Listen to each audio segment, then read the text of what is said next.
Pembentukan naluri anak-anak Tuhan. Apa penyebab utama sehingga orang-orang yang percaya kepada Yesus Kristus sulit bertumbuh secara rohaniah setelah mengikuti Yesus, atau kehidupan rohaninya jatuh bangun dalam pertumbuhan rohaninya? Jawaban singkatnya adalah, penghambat itu terletak pada naluri manusia lama dari pengikut Yesus itu masih terbawa setelah pertobatan, dan juga naluri lamanya belum dibereskan dengan benar seperti yang diajarkan Yesus Kristus. Lalu apa pengertian naluri itu? Naluri, yang juga sering disebut insting, adalah dorongan atau pola perilaku bawaan yang ada sejak lahir pada makhluk hidup, baik manusia maupun hewan. Secara umum, naluri dapat didefinisikan sebagai 1. Dorongan alami dan bawaan. Ini adalah kecenderungan atau dorongan hati yang dibawa sejak lahir dan tidak dipelajari melalui pengalaman atau pendidikan. 2. Tidak disadari, sifatnya otomatis dan spontan, mendorong individu untuk bertindak dengan cara tertentu tanpa harus memikirkannya secara sadar. 3. Untuk mempertahankan hidup, dalam konteks psikologi dan biologi, naluri seringkali merujuk pada perbuatan atau reaksi kompleks yang bertujuan untuk menjaga kelangsungan hidup, misalnya, naluri untuk lari atau melawan saat dalam bahaya. 4. Terdapat pada semua anggota spesies, pola perilaku naluriah biasanya dapat ditemukan pada sebagian besar anggota suatu spesies. Contoh naluri. A. Pada hewan, naluri berburu pada kucing, migrasi burung, atau pembuatan sarang. B. Pada manusia, naluri bertahan hidup seperti refleks menarik tangan saat menyentuh benda panas, rasa takut yang memicu tindakan cepat saat bahaya. Naluri keibuan kebapaan, kecenderungan alami untuk melindungi dan merawat keturunan. Intinya, naluri adalah semacam program dasar yang sudah terinstal di dalam diri makhluk hidup untuk membantu mereka bertahan, beradaptasi, dan merespons lingkungan sekitarnya. Dari pengertian naluri ini dapat kita pakai dalam pemikiran selaku anak-anak Tuhan demi memahami keadaan kita sebagai manusia. Dalam Alkitab kata naluri ini hanya sekali saja disebut dalam Yudas 1 ayat 10. Akan tetapi mereka menghujat segala sesuatu yang tidak mereka ketahui dan justru apa yang mereka ketahui dengan nalurinya seperti binatang yang tidak berakal, itulah yang mengakibatkan kebinasaan mereka. Namun secara tersirat pembentukan naluri anak-anak kerajaan surga ini adalah salah satu topik utama dalam Injil yang disampaikan oleh Yesus Kristus. Awal pembentukan naluri manusia. Tuhan menciptakan manusia lalu Tuhan menanamkan perintahnya dalam diri manusia kemudian Tuhan membentuk manusia seperti yang dikehendaki Tuhan.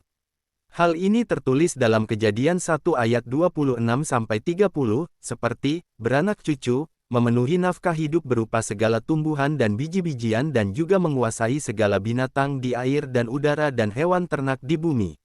Sehingga tidak heran sampai hari ini naluri insani seperti mencari nafkah, menguasai alam dan juga berketurunan terus berlanjut walaupun ada rasa sakit dan susah dalam berketurunan namun hal yang sudah ditanamkan Tuhan dalam diri manusia itu terus berlanjut. Tetapi sebelum manusia pertama menjalani naluri beranak cucu itu, iblis yang adalah bapa segala dusta sudah terlebih dahulu merusak naluri manusia seperti yang dikehendaki iblis, seperti yang tertulis dalam Kejadian 3 ayat 1-24. Dan mulai saat di Taman Eden inilah naluri iblisi pada manusia mulai terbentuk, seperti, manusia pendusta, berkilah-kilah, pemberontak dan seterusnya sebagai sifat dan karakter iblis pembentuk naluri iblisi yang lebih buruk dari naluri hewani. Namun, Tuhan pencipta manusia sangat mengasihi manusia, sehingga dari surga Tuhan membuat rencana besar untuk mengembalikan citra Tuhan dalam hidup manusia, lalu, memberi kembali hidup kekal yang ditutupi bagi manusia sejak di dalam Taman Eden, Kejadian 3 ayat 22. Melalui Nabi Tuhan berbicara dalam Maleaki 2 ayat 15. Bukankah Tuhan yang esa menjadikan mereka daging dan roh? Dan apakah yang dikehendaki kesatuan itu? Keturunan ilahi. Jadi jagalah dirimu, dan janganlah orang tidak setia terhadap istri dari masa mudanya. Yang Tuhan kehendaki ialah keturunan ilahi, namun iblis juga mengingini keturunan iblisi dari manusia. Dan saat ini semua manusia yang dipilih Tuhan, yang sungguh-sungguh mengikuti Yesus Kristus sedang terproses menjadi anak-anak Tuhan seperti yang dikehendaki Kristus. Dalam Lukas 20 ayat 34-36. 34. Jawab Yesus kepada mereka, orang-orang dunia ini kawin dan dikawinkan. 35, tetapi mereka yang dianggap layak untuk mendapat bagian dalam dunia yang lain itu dan dalam kebangkitan dari antara orang mati, tidak kawin dan tidak dikawinkan. 36. Sebab mereka tidak dapat mati lagi, mereka sama seperti malaikat-malaikat dan mereka adalah anak-anak Tuhan, karena mereka telah dibangkitkan. Orang-orang yang layak menerima status sebagai anak-anak Tuhan pada waktu kebangkitan, adalah mereka yang bernaluri ilahi, atau mereka yang di sepanjang hidup mereka sungguh-sungguh percaya kepada Yesus Kristus, lalu mendengar dan melakukan perintah-perintah Tuhan dengan benar. Dan juga orang-orang yang layak menerima mahkota kehidupan atau keselamatan kekal adalah dalam hidup kerohanian mereka, bukan berdasarkan doktrin agamawi atau gerejawi, tetapi standar hidup atau otoritas hidup kerohanian mereka adalah Injil. Mereka yang bernaluri ilahi adalah mereka yang sungguh-sungguh bertobat kemudian dengan mengandalkan kuasa-kuasa Tuhan atau mengandalkan firman Tuhan demi membentuk karakter hidup mereka. Hidup mereka dipenuhi buah roh dari Kristus, sehingga tingkah laku dan perbuatan serta perkataan mereka, sesuai dengan kehendak Tuhan Yesus Kristus yang terbentuk menjadi manusia bernaluri ilahi. Lalu seperti apa adanya manusia yang bernaluri hewani bahkan bisa jadi bernaluri iblisi? Mereka itu adalah yang walaupun sudah bertobat atau mengatakan diri pengikut Yesus Kristus, tetapi masih mau melakukan hal-hal najis, atau dosa-dosa pembentuk naluri iblisi, seperti yang tertulis dalam Markus 7 ayat 21-23. 21, sebab dari dalam, dari hati orang, timbul segala pikiran jahat, percabulan, pencurian, pembunuhan. 22, perzinahan, keserakahan, kejahatan, kelicikan, hawa nafsu, iri hati, hujat, kesombongan, kebebalan. 23. Semua hal-hal jahat ini timbul dari dalam dan menajiskan orang. Begitu juga dalam 1 Korintus 6 ayat 9-10. 9. Atau tidak tahukah kamu, bahwa orang-orang yang tidak adil tidak akan mendapat bagian dalam kerajaan Tuhan? Janganlah sesat, orang cabul, penyembah berhala, orang berzina, banci, orang pemburit. 10. Pencuri, orang kikir, pemabuk, pemfitnah dan penipu tidak akan mendapat bagian dalam kerajaan surga. Catatan, artinya pemburit adalah perkawinan sejenis seperti homoseksual. Begitu juga dalam Galatia 5 ayat 19-21. Artinya juga, karakter atau sifat buruk pembentuk naluri iblisi ini, sangat mengancam hidup kekal atau sangat mengancam keselamatan kekal yang dikaruniakan Tuhan Yesus Kristus bagi mereka yang sudah menerima anugerah keselamatan dari Kristus. Hai kalian yang menyebut dirinya anak Tuhan, perhatikan dan telitilah hidup kerohanian Anda. Apakah karakter yang membentuk naluri Anda sudah benar menuju keserupaan dengan Kristus yang menjurus kepada naluri ilahi? Atau, Anda menyebutkan diri anak Tuhan, tetapi naluri Anda masih naluri insani, atau mungkin juga masih naluri hewani, bahkan mungkin masih naluri iblisi. Marilah saudara yang terkasih di dalam Yesus Kristus, andalkanlah fasilitas surgawi, yang dikaruniakan Kristus kepada anak-anak kerajaan Tuhan demi membentuk naluri Kristus, seperti 1. Darah Yesus. Darah Yesus adalah darah pengampunan dan penyucian diri manusia, melalui doa dan permohonan ampun, agar senantiasa kita layak di hadapan Tuhan, seperti yang dikatakan Yesus dalam Matius 26 ayat 28. Sebab inilah darahku, darah perjanjian, yang ditumpahkan bagi banyak orang untuk pengampunan dosa. 2. Roh Kudus. Minta Roh Kudus seperti dalam Lukas 11 ayat 13. Jadi jika kamu yang jahat tahu memberi pemberian yang baik kepada anak-anakmu, apalagi Bapamu yang di sorga, Ia akan memberikan Roh Kudus kepada mereka yang meminta kepadanya. Dengan adanya Roh Kudus di dalam hati kita, maka Roh Kudus akan menjadi penolong, penghibur, pengajar dan pengingat akan kebenaran firman Tuhan, seperti yang dikatakan Yesus di dalam Yohanes 14 ayat 26.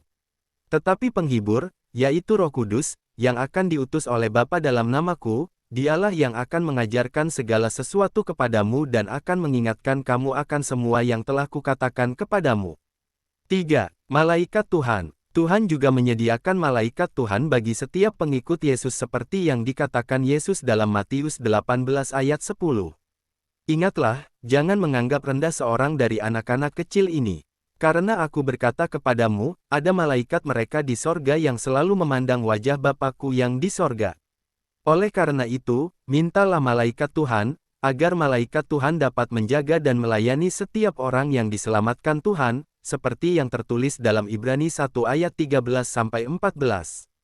13. Dan kepada siapakah di antara malaikat itu pernah ia berkata, "Duduklah di sebelah kananku, sampai kubuat musuh-musuhmu menjadi tumpuan kakimu." 14. Bukankah mereka semua adalah roh-roh yang melayani, yang diutus untuk melayani mereka yang harus memperoleh keselamatan? Juga di dalam Mazmur 34-8.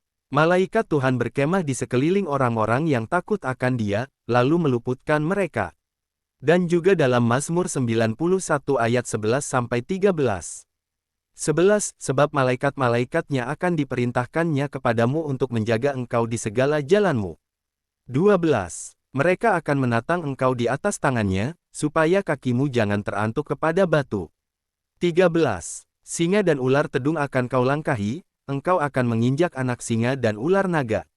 Oleh sebab itu, mintalah malaikat kudus kepada Yesus Kristus selaku pemilik malaikat-malaikat di surga, agar malaikat Tuhan ini dapat menjadi pengawal kehidupan Anda yang percaya kepada Kristus. Dan juga, malaikat Tuhan inilah yang akan menyingkirkan iblis dan malaikat-malaikatnya dari hidup kita, bahkan malaikat Tuhan juga mematahkan segala rancangan iblisi yang jahat, sehingga hidup kita menjadi aman dan nyaman, penuh damai sejahtera sukacita Kristus. 4. Buah roh. Tinggal di dalam Yesus, lalu mintalah juga buah roh, demi pembentukan karakter atau sifat, seperti yang dikatakan Yesus dalam Yohanes 15 ayat 4-5. 4. Tinggallah di dalam aku dan aku di dalam kamu. Sama seperti ranting tidak dapat berbuah dari dirinya sendiri, kalau ia tidak tinggal pada pokok anggur, demikian juga kamu tidak berbuah, jikalau kamu tidak tinggal di dalam aku. 5b. Barang siapa tinggal di dalam aku dan aku di dalam dia, ia berbuah banyak, sebab di luar aku kamu tidak dapat berbuat apa-apa. Dan buah roh, seperti tertulis dalam Galatia 5 ayat 22-23.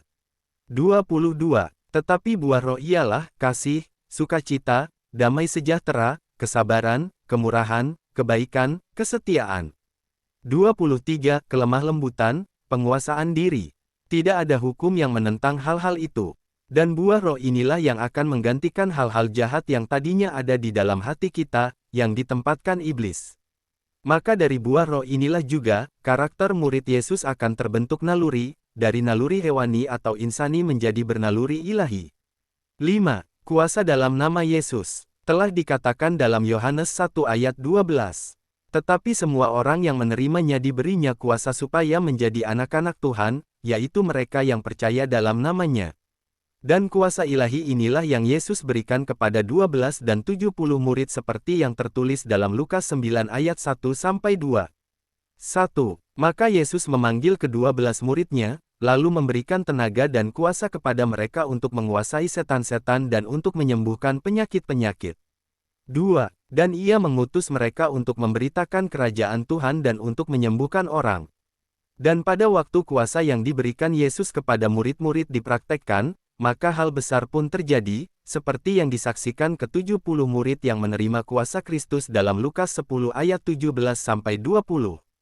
17. Kemudian ke-70 murid itu kembali dengan gembira dan berkata, "Tuhan, juga setan-setan takluk kepada kami demi nama-Mu." 18. Lalu kata Yesus kepada mereka, "Aku melihat iblis jatuh seperti kilat dari langit." 19. Sesungguhnya aku telah memberikan kuasa kepada kamu untuk menginjak ular dan kalajengking dan kuasa untuk menahan kekuatan musuh, sehingga tidak ada yang akan membahayakan kamu. 20. Namun demikian janganlah bersukacita karena roh-roh itu takluk kepadamu, tetapi bersukacitalah karena namamu ada terdaftar di sorga. Tenaga dan kuasa dalam nama Yesus Kristus ini jugalah menjadi tanda kita sebagai orang yang percaya kepada Yesus Kristus, seperti yang tertulis dalam Markus 16 ayat 17. Tanda-tanda ini akan menyertai orang-orang yang percaya, mereka akan mengusir setan-setan demi namaku, mereka akan berbicara dalam bahasa-bahasa yang baru bagi mereka. Milikilah tanda orang percaya itu senantiasa di sepanjang hidup selaku anak-anak kerajaan surga.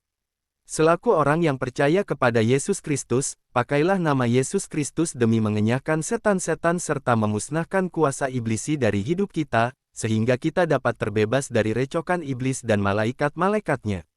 Dan itu jugalah bentuk perjuangan kita melawan berbagai kuasa-kuasa kegelapan yang mau menyesatkan hidup kita.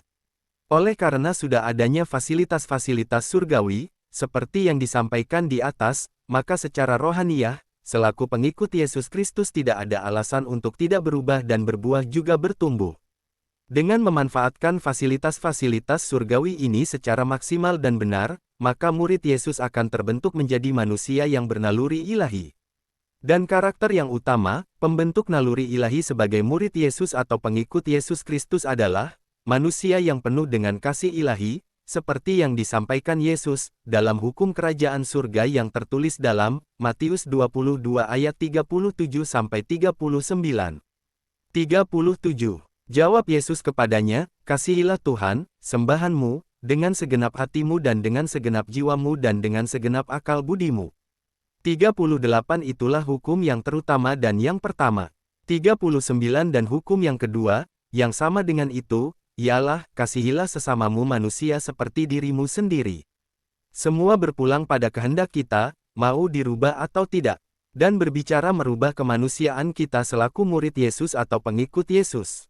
Kitalah yang mengubah hidup kita sendiri dari manusia insani kepada manusia ilahi, karena Tuhan Yesus Kristus sudah menyediakan dan memberi fasilitas anak-anak kerajaan, demi pembentukan karakter yang merujuk pada pembentukan naluri ilahi warga kerajaan surga sejak di bumi ini. Amin. Tuhan Yesus Kristus memberkati.